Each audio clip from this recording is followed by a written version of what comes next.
कृष्णं वंदे जगद्गुरुं।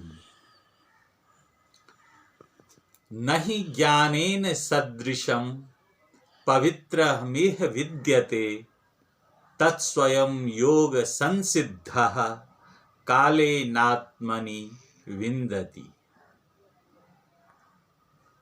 ज्ञान सबसे महान है, ज्ञान सबसे पवित्र है। आज के इस श्लोक में, गीता के महान श्लोकों में से एक यह भी श्लोक बहुत महान है, जिसमें ज्ञान को सुपर सर्वश्रेष्ठ बताया गया है। अब प्रश्न यह उठता है कि ज्ञान क्या है और ज्ञान का प्रयोग हम कहाँ करें। क्या हम ज्ञान का प्रयोग भाषण में करें या हम ज्ञान का प्रयोग कर्म में करें। तो इस विषय पर आज चर्चा करेंगे। भगवान श्री कृष्ण कहते हैं कि इस संसार में ज्ञान से महान और कुछ नहीं है। नहीं ज्ञानेन सदृशम पवित्रमिह विद्यते। इस संसार में पवित्र अर्थात श्रेष्ठ, सर्वश्रेष्ठ ज्ञान ही है। देखिए, आर्यों ने, आर्यावर्त अर्थात जो पवित्रता से ढकी हुई जगह हो, उस स्थान के लोगों ने ज्ञान को अपना प्रतीक बनाया।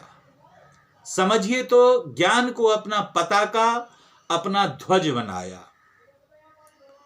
चारों वेदों में जितनी ऋचाएं हैं, उन ऋचाओं में गायत्री मंत्र को हम सर्वश्रेष्ठ मानते हैं। क्यों मानते हैं? क्योंकि ज्ञान हमारा प्रतीक है।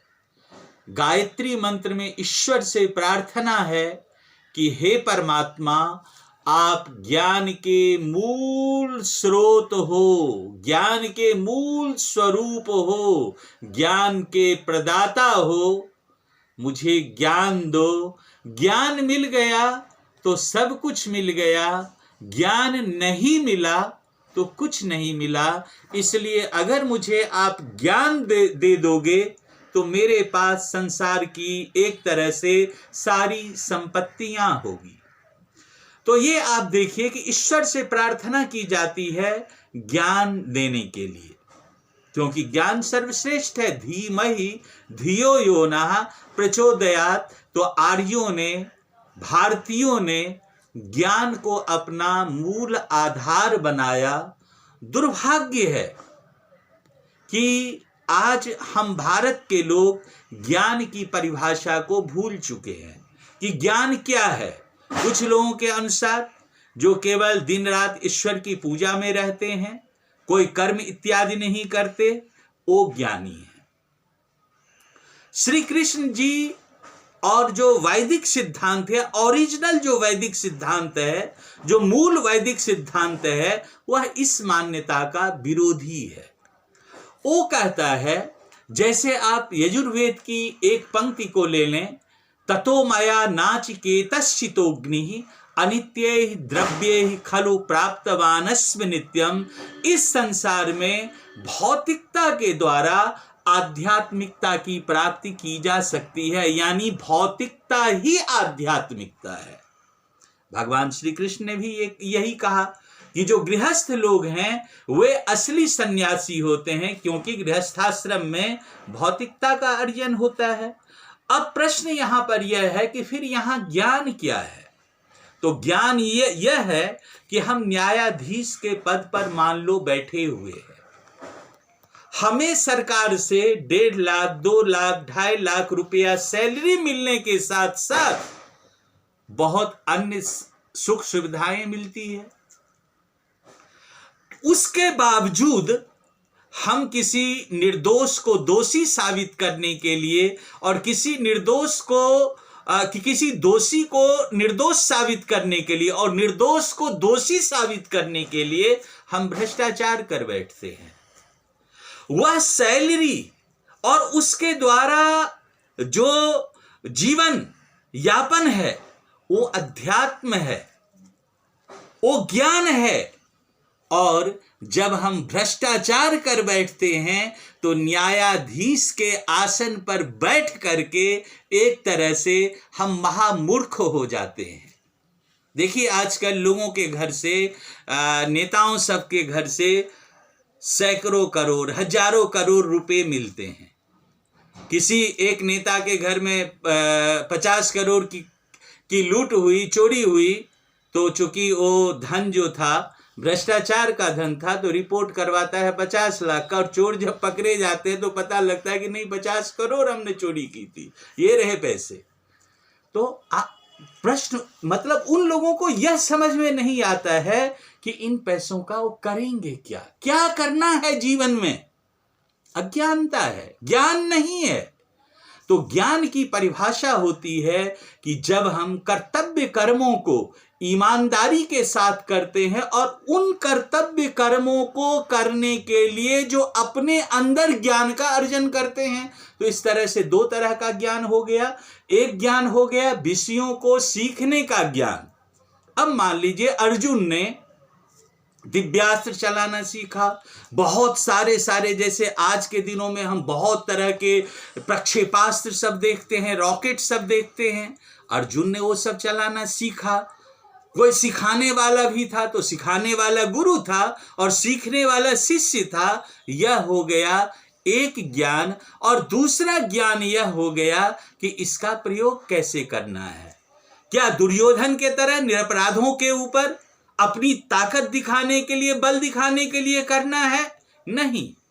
जैसे आज एक रूस के राष्ट्रपति हैं, पुतिन जी हैं, वो हथियारों का गलत प्रयोग कर रहे हैं, गलत इस्तेमाल कर रहे हैं, निर्दोषों को मार रहे हैं। तो हथियारों को बनाने की शिक्षा यह एक ज्ञान है और उसके प्रयोग करने की शिक्षा एक ज्ञान है। न्यायाधीश बनने के लिए योग्यता अर्जन करना एक ज्ञान है और न्यायाधीश बन करके वास्तविक न्याय करना दूसरा ज्ञान है। जब हम वास्तविक न्याय करते हैं तब हम ईश्वर के पूजक हो जाते हैं, ईश्वर के भक्त हो जाते हैं। उस स्थिति में हम अध्यात्मवादी हो जाते हैं। इस तरह से हमारा जो जो प्रोफेशन है, हम जिन जिन कर्मों की शिक्षा लेते हैं वो तो ज्ञान का अर्जन हो गया।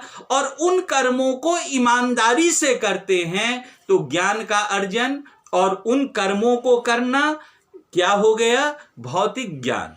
और उन कर्मों को ईमानदारी के साथ करना हो गया आध्यात्मिक ज्ञान। तो इस तरह के आध्यात्मिक ज्ञान से आज हम भारत के लोग बहुत पीछे जा चुके हैं।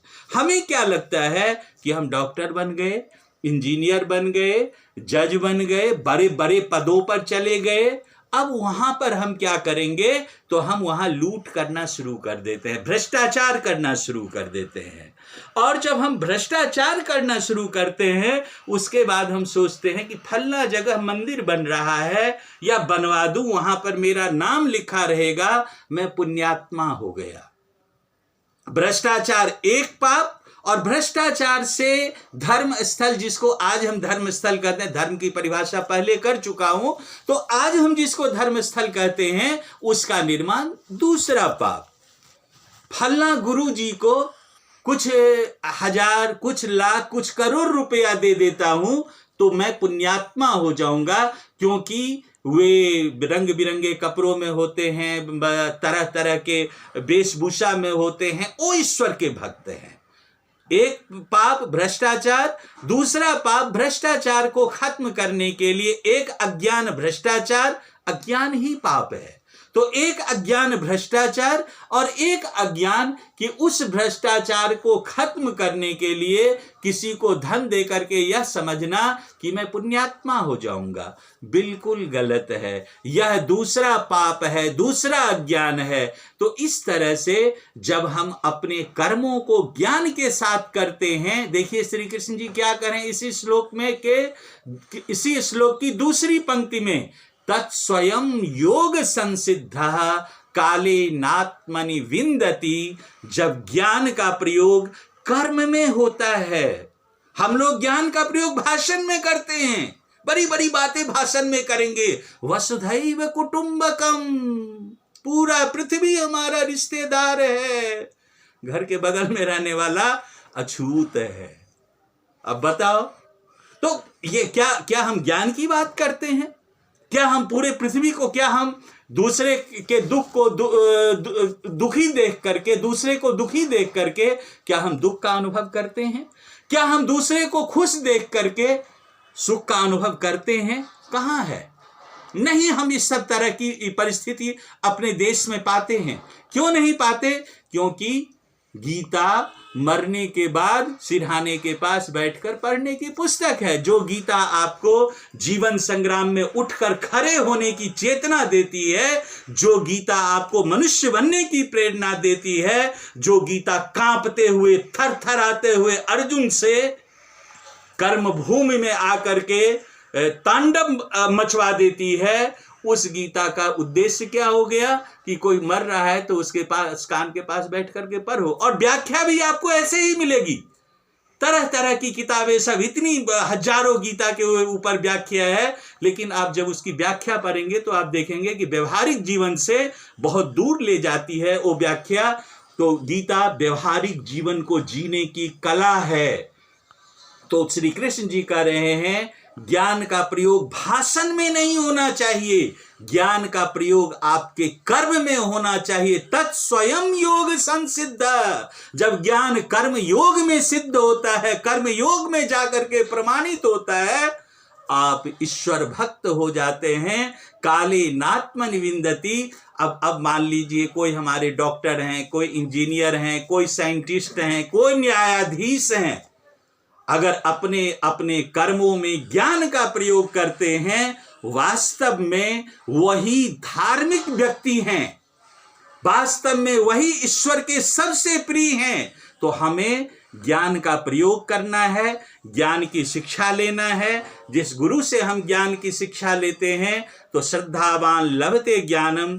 गुरु कौन है? जो आपको पढ़ाते हैं, जो आपको मैथ की शिक्षा देते हैं, साइंस की शिक्षा देते हैं, कॉमर्स की शिक्षा देते हैं, आर्ट्स की शिक्षा देते हैं। इस सब की जो शिक्षा देते हैं वो आपके गुरु हैं, और साथ साथ आपको बताते हैं कि बेटा जिस पद पर जाओ ईमानदारी से काम करना। ऐसा जो आपको पढ़ाने वाले शिक्षक, इस तरह से जो आपको पढ़ाने वाले शिक्षक होते हैं वो आपके गुरु हैं। उनको अपना गुरु मानना आरंभ कीजिए, ज्ञान का अर्जन कीजिए, और ज्ञान का जब आप प्रयोग करते हैं, कर्म में प्रयोग करते हैं, अच्छी तरह से प्रयोग कीजिए। और भ्रष्टाचार सबसे, कर्म को गलत तरीके से करने से, किसी के प्रति, हम तो विश्व में, मतलब अपने आप को विश्व के लोगों में और विश्व के लोगों को अपने आप में देखने वाले लोग हैं। यही तो हमारी संस्कृति है, यही तो गीता कहता है कि खुद में दूसरों को देखो और दूसरों में खुद को देखो। जब इस तरह से रह करके आप जीवन जिएंगे तो आप भ्रष्टाचार नहीं करेंगे। फिर हम पूरे देश के लोग एक होंगे, और जब देश के लोग होंगे, एक होंगे, तब हम विश्व में मानवता का प्रचार प्रसार कर सकने में सक्षम होंगे, जिससे विश्व, भारत सहित संपूर्ण विश्व आतताई, आपराधिक जो तथ्य है, जो कुकृत्य है, इनसे दूर हो करके और समस्त विश्व में लोक कल्याण, जन कल्याण की भावना से हम जीवन जी सकेंगे। तो आज के इस श्लोक में ज्ञान सर्वोच्च है।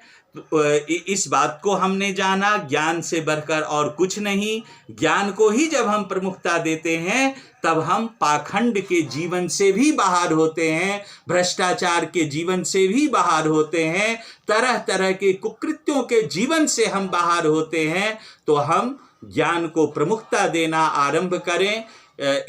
इसके साथ आज के श्लोक का यही समापन कर रहा हूँ। पुनः किसी श्लोक के साथ आपके सामने प्रस्तुत होऊंगा। तब तक के लिए सभी को सादर प्रणाम। कृष्णं वंदे जगद्गुरुम्।